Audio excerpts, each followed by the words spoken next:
ഇതിപ്പോ ആക്സിഡന്റ് ആണോ കൊല്ലിച്ചതാണോന്ന് ആർക്കറിയാം. അധികാരം ഒഴിഞ്ഞു കൊടുക്കാതിരിക്കാൻ വേണ്ടി സ്വന്തം മകൻ തന്നെ കൊല്ലിച്ചതാണെന്ന് എല്ലാരും പറയുന്നേ. അയ്യോ,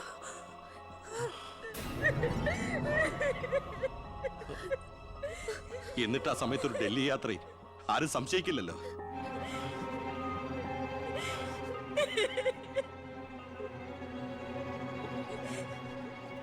അമ്മേ, അച്ഛനേക്കാൾ വലുതാണോടെന്ന് എനിക്ക് അധികാരം, മന്ത്രിസ്ഥാനം. അച്ഛനെ എതിർത്ത് ഒടുവിൽ നീ സ്വന്തം അച്ഛനെ. അമ്മേ, എനിക്ക് നിന്നെ കാണണ്ട, പോ എന്റെ മുമ്പിൽ നിന്ന്.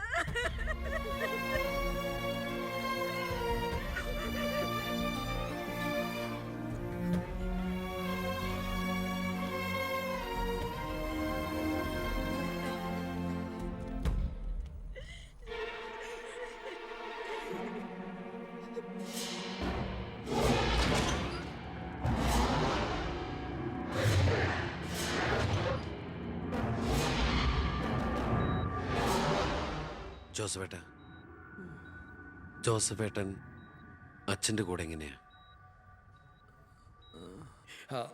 താനിതെങ്ങോട്ടാ? ഞാൻ അങ്ങോട്ടാ? അങ്ങോട്ട് അല്ല, ഇങ്ങോട്ട്. കയറോ വണ്ടിയില്. ഇങ്ങോട്ട് കയറോ. ആള് മാറിപ്പോയില്ലല്ലോ. ഞാൻ ജോസഫാ. തന്നോട് വണ്ടി കയറാനല്ലേ പറഞ്ഞേ? എങ്ങോട്ടാ എന്നെ കൊണ്ടുപോകുന്നേ? കൊല്ലാൻ. വണ്ടി വിടറോ. 10-25 കൊല്ലം നിഴൽ പോലെ നടന്നല്ലേ എൻ്റെ കൂടെ. താനുണ്ടാകണം ഇനി എന്നോടൊപ്പം. PA ആയിട്ടല്ല, നല്ലൊരു സുഹൃത്തായിട്ട്. സാറിന് വട്ടായോ? താനൊന്നും ഉദ്ദേശിക്കണ്ട. ഇത്രയും കാലം എനിക്ക് വട്ട് തന്നെയായിരുന്നു. ഇപ്പൊ തിരിച്ചറിവ് വന്നു. എൻ്റെ മോൻ എൻ്റെ കണ്ണ് തുറപ്പിച്ചിടും. എന്റെ ഈശോയെ, ഞാൻ എന്തായി കേൾക്കുന്നത്? ലക്ഷ്മിക്ക് സന്തോഷമായി കാണുമല്ലേ? അതല്ലേ രസം. ഞാൻ അവളോട് ഒന്നും പറഞ്ഞില്ല. ഒരു സസ്പെൻസ് ആയിക്കോട്ടെ. മകനും മരുമകളും പെട്ടെന്ന് വീട്ടിൽ വന്ന് കയറുമ്പോ അവൾ അന്തം വിട്ടു.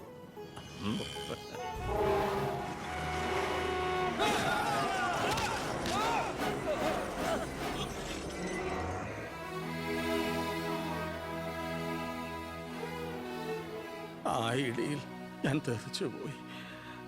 അതൊരു സാധാരണ ആക്സിഡന്റ് ആയിരുന്നെന്ന് എനിക്ക് തോന്നുന്നില്ല.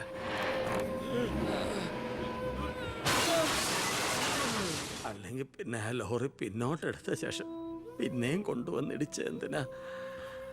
മനപ്പൂർവ്വം ആരോ ജയിച്ച പോലെ.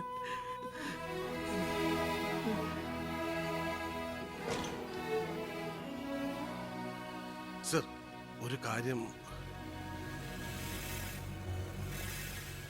ആ ലോറി ഡ്രൈവറും കിളിയും ഒളിച്ചിരിക്കുന്ന സ്ഥലം കണ്ടുപിടിച്ചു. പക്ഷേ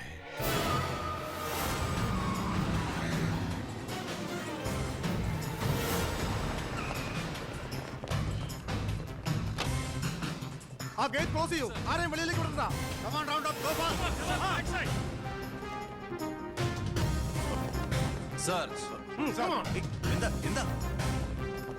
സോറി മാഡം. നോക്കൂടെ? ആ ബാത്റൂമില് എന്താ പ്രശ്നം?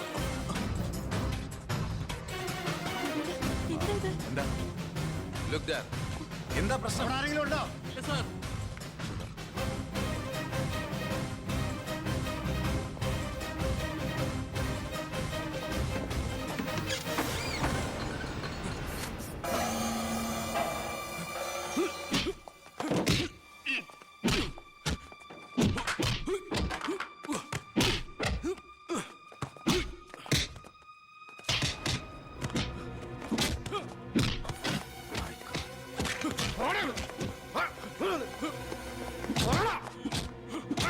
ആരും നീ മേനോ സാറിനെ കൊന്നു.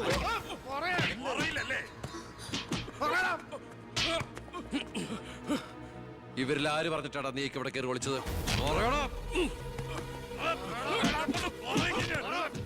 ഒന്നും നിർത്തുന്നുണ്ടോ? അമ്മേ, എന്താ എന്താ ഇവിടെ? അമ്മേ, ഇവന് അച്ഛനെ, എന്നിട്ട് ഈ വീട്ടിൽ തന്നെ. വേണ്ട, നീ നിന്റെ പോലീസും ചേർന്ന് എന്നെ ബോധ്യപ്പെടുത്താനാണ് ഈ വേഷം കെട്ടെങ്കിൽ അത് വേണ്ട. നിനക്ക് എന്ന് തുടങ്ങിയടാ നിന്റെ അച്ഛനോട് ഇത്ര സ്നേഹം? ദയവ് ചെയ്ത് ഇവിടുന്ന് ഇറങ്ങി പോകുന്നുണ്ടോ? ഇല്ല, ഇവനെ കൊണ്ട് സത്യം പറയിപ്പിച്ചിട്ട് ഞാൻ പോവൂ. ഈ ലോകത്ത് എന്റെ അമ്മയെ മാത്രം എനിക്ക് ബോധിപ്പിക്കണം ഞാനല്ല എന്റെ അച്ഛനെ കൊന്നതെന്ന്. പറയടാ, ആരടാ നിന്റെയൊക്കെ പിന്നില്? ആരടാ നിന്റെയൊക്കെ പിന്നില്? പറയടാ. പറയാൻ ആരടാ എന്റെ അച്ഛനെ കൊന്ന്? ഇവനെ തല്ലിക്കൊന്നാലും പറയില്ലടാ. എനിക്കറിയാം ആരാണെന്ന്. ഇനി എനിക്ക് പിടിച്ചു നിൽക്കാനാവില്ല. ഞാൻ പറയാം. ആ, നീ ഇതുവരെ എഴുന്നേറ്റില്ലായിരുന്നു? ഇന്നലെ ശകലം ലേറ്റായി. ശരി, ഞാൻ കുറെ നേരം കാത്തിരുന്നായിരുന്നു. എന്താ അച്ഛാ രാവിലെ? എനിക്കൊന്ന് അമ്പലത്തിൽ പോകണം. അമ്പലത്തിലേക്കോ? അതെ, 20 കൊല്ലങ്ങൾക്ക് ശേഷം. ആ പിന്നെ ഞാൻ ഇന്നലെ നമ്മുടെ ഉണ്ണിയുടെ അടുത്ത് പോയിരുന്നു. പരസ്പരം എല്ലാ വിഷമങ്ങളും പറഞ്ഞു തീർത്തു. അവൻ വെറും പാവാ മോനെ, ശുദ്ധഭാവം. ഇപ്പൊ എന്റെ മനസ്സ് മുഴുവൻ കുറ്റബോധ. നമുക്കെന്താടാ ഭ്രാന്തായിരുന്നു? ആവശ്യമില്ലാത്തതൊക്കെ ചിന്തിച്ച് ഒടുവിൽ നമ്മുടെ ഉണ്ണിയെ ഓർക്കുമ്പോ തന്നെ സഹിക്കാൻ വയ്യ.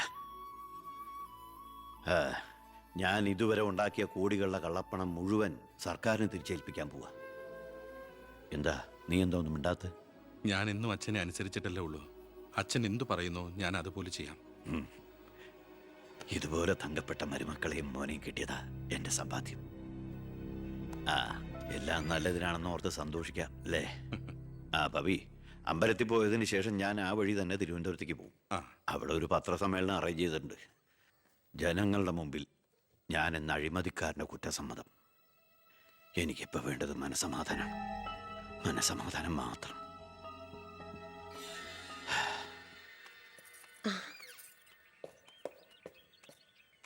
സാർ ബെൻസേല്? വേണ്ടടോ, പഴയ ശീലങ്ങളൊക്കെ മാറ്റി നമുക്ക് ഇതിൽ പോവാം. ശരി വാ. സാർ.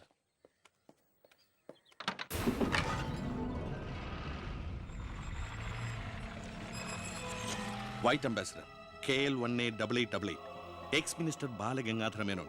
8 മണിക്ക് മുമ്പേ കാർ നാഷണൽ ഹൈവേ വഴി വരും. കൊലപാതകമാണെന്ന് ഒരിക്കലും സംശയിക്കാത്ത വിധത്തിൽ കാര്യങ്ങൾ തീർക്കണം. ഓക്കെ? ആ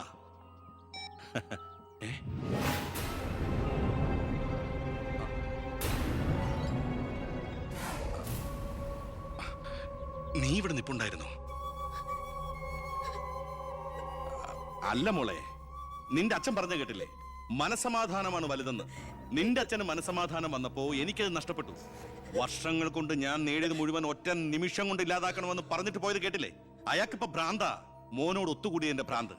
നീ ഒന്നും അറിഞ്ഞിട്ടില്ല. പൊയ്ക്കോ പൊയ്ക്കോ. ഇല്ല, ഞാൻ സമ്മതിക്കില്ല. എന്റെ അച്ഛനെ കൊല്ലാൻ ഞാൻ ശബ്ദിച്ചു പോരുത്, കൊന്നുകളയും ഞാൻ. ഇത് പുറലോകം അറിഞ്ഞ നീ നിന്റെ പുന്നാര മക്കളും പിന്നെ ജീവനോടെ ഭൂമിയിൽ കാണില്ല. മനസ്സിലായി?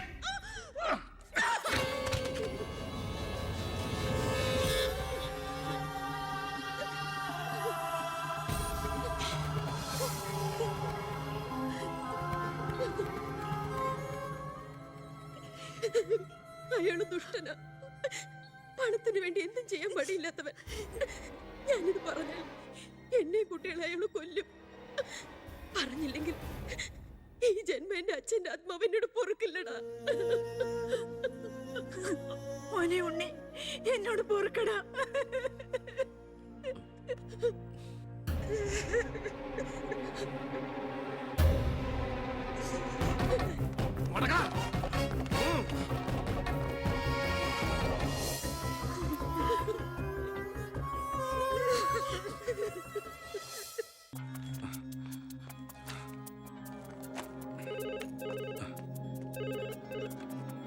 ഹലോ, ആ സിംഗപ്പൂർ ഫ്ലൈറ്റിന് ഓക്കെ അല്ലേ?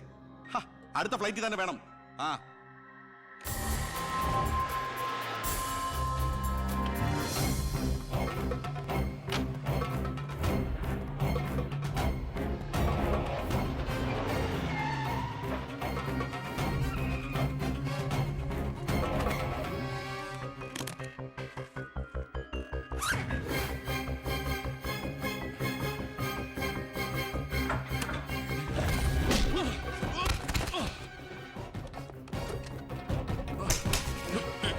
എന്ത് തെറ്റാ എന്റെ അച്ഛൻ നിന്നോട് ചെയ്തേ?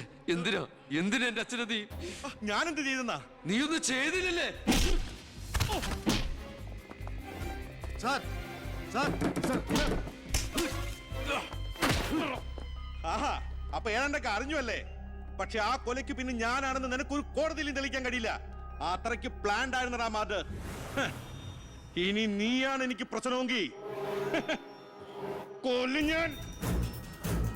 എന്നിട്ട് കാശെറിഞ്ഞൊരു ബിനാമിയെ കൊലയാളിയാക്കി നിയമത്തിന് മുമ്പിൽ ഇട്ടുകൊടുക്കും. സാർ സാർ സാർ സാർ വെറുതെ എന്റെ യാത്ര മുടക്കരുത്.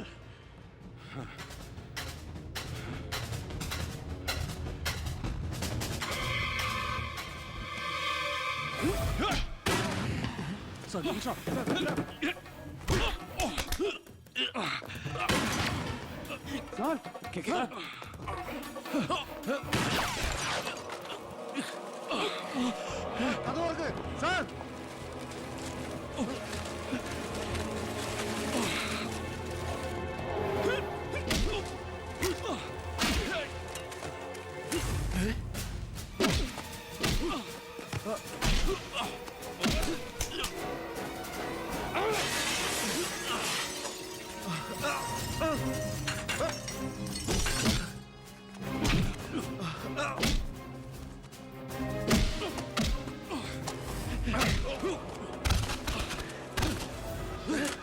സാർ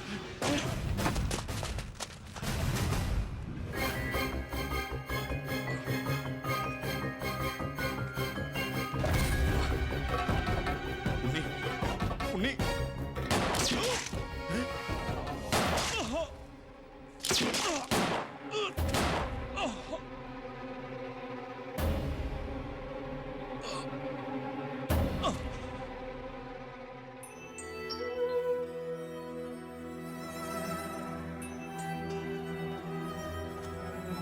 സാർ ഞാനിത് ചെയ്തില്ലെങ്കിൽ അച്ഛൻ്റെ ആത്മാവിന് ശാന്തി കിട്ടില്ല.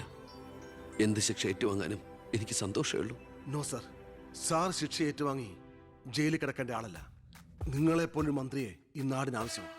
ജനങ്ങൾ അത്രമാത്രം പ്രതീക്ഷ സാറിന് അർപ്പിച്ചിരിക്കുന്നത്. ഒരുപാട് നന്മകൾക്ക് വേണ്ടി ഇത് നമുക്ക് മറക്കാം സാർ. അതെ സാർ. ഹോം മിനിസ്റ്ററെ പ്രതി കരുതിക്കൂട്ടി വിളിച്ചു വരുത്തി അറ്റാക്ക് ചെയ്തു. ആസ് എ സെക്യൂരിറ്റി ഓഫീസർ എനിക്ക് അയാളെ കൊല്ലേണ്ടി വന്നു. CRPC 130, 131. FIR closed.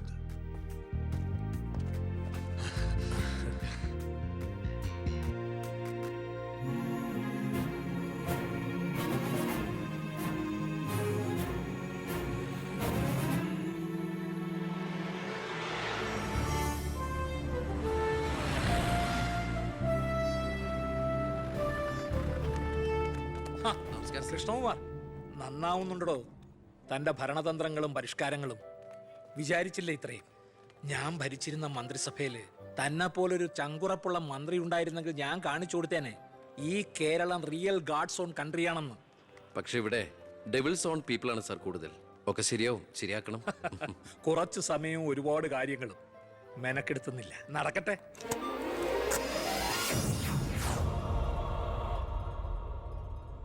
എന്റെ ജനസമ്പർക്കം ഇനി നിങ്ങളിലൂടെയാണ്. നിങ്ങൾ 4 പേരുടെ പിന്നിൽ 40 പേരുണ്ടാകണം. അവരുടെ പിന്നിൽ 4000, അവർക്ക് പിന്നിൽ 40,000. വിദ്യാർത്ഥികളെ സംഘടിപ്പിച്ച് നാടിന്റെ മുക്കിലും മൂലയിലും നമ്മൾ ഓരോ യൂണിറ്റ് ഉണ്ടാക്കുന്നു. ഈ ചങ്ങലക്കണ്ണിയിലൂടെ ഓരോ പ്രദേശത്തെയും പ്രശ്നങ്ങൾ നമ്മൾ ഭരിക്കുന്നവരുടെ മുമ്പിലെത്തിക്കണം. അവയ്ക്ക് തീർപ്പുണ്ടാക്കണം. ലോകത്തെ അപ്പാടെ മാറ്റിമറിക്കാന്നുള്ള തെറ്റിദ്ധാരണയോടൊന്നുമല്ല, ജനങ്ങളിലുള്ള എന്റെ നേരിയ പ്രതീക്ഷ കൊണ്ട്. എന്താ, നമുക്കൊന്ന് ശ്രമിച്ചൂടെ? എല്ലാ സർക്കാർ ജോലിക്കാരെ പോലെ മന്ത്രിമാർക്കും MLA-മാർക്കും വേണം സാർ റിട്ടയർമെന്റ്. സാറിന് ഇപ്പൊ എത്ര വയസ്സ്? 67 എന്തിനാണ് ഗവൺമെന്റ് പെൻഷൻ പ്രായം 58 ആക്കിയെന്ന് അറിയോ? 58 കഴിഞ്ഞാൽ ബുദ്ധി മരവിച്ചുകൊണ്ടേയിരിക്കും. സാറിന് ഇപ്പൊ സംഭവിച്ചോണ്ടിരിക്കുന്നതാ. സാറിന് ഒരു കാര്യം അറിയാം, ഇന്ത്യ മഹാരാജ്യത്തെ ഒട്ടുമിക്ക ഭരണകർത്താക്കളും കുഴിയിലേക്ക് കാലു നീട്ടിയിരിക്കുന്നവരാ. അല്ലെ സാറേ, നമുക്ക് ആ ഗുണ്ടാക്ട് ചെയ്ത പോലെ ഇതൊന്ന് ശരിയാക്കി ഒരു കാര്യം ഞാൻ പോവാ. പെട്ടെന്നൊക്കെ സീമാവെന്ന് പറഞ്ഞാ പിന്നെ സാറിന്റെ ഇഷ്ടം അതാണെങ്കിൽ അങ്ങനെ. നീ ഇതല്ല ഇതിന്റെ അപ്പുറവും ചെയ്യും. എനിക്കിവിടെ ഇരിക്കപ്പുറത്തില്ല. എല്ലാവരും നിന്റെ പോലീസിനെ കൊണ്ട് തോറ്റുന്ന്. വില്ലന്മാരൊക്കെ വല്ലപ്പോഴും തോക്കട്ടെ സാറേ. പോലീസ് ഇവിടെ അഴിഞ്ഞാടുന്നു. നിരപരാധികളെ പോലും ഗുണ്ടയെന്ന് മുദ്രകുത്തി പോലീസ് പീഡിപ്പിക്കുന്നു. ഇതൊക്കെ പ്രതിപക്ഷത്തിന്റെ തെറ്റായ പ്രചരണം മാത്രമാണ്. സത്യത്തിൽ ഇന്നാട്ടിലെ ജനങ്ങൾക്ക് ഇന്ന് പേടി കൂടാതെ ജീവിക്കാനുള്ള സാഹചര്യമുണ്ട്. തലക്കവും പഴക്കവും ചെന്ന മന്ത്രിമാർ കൃഷ്ണകുമാറിനെ കണ്ടുപിടിക്കണം. നിന്നെ ബുഷ് അന്വേഷിച്ചിട്ടോ? ഏത് ബുഷ്? American president. അതെന്തിന്? ഇതുപോലത്തെ ഒരു വിത്ത് ഉണ്ടെങ്കിൽ അങ്ങോട്ട് അയച്ചു കൊടുക്കാൻ പറഞ്ഞു. വേറെ ഒന്നിനും അല്ല, പാകി മുളപ്പിക്കാനാ. Leadership is action, not position. നേതൃത്വം പ്രവർത്തനമാണ്. പദവിയല്ല.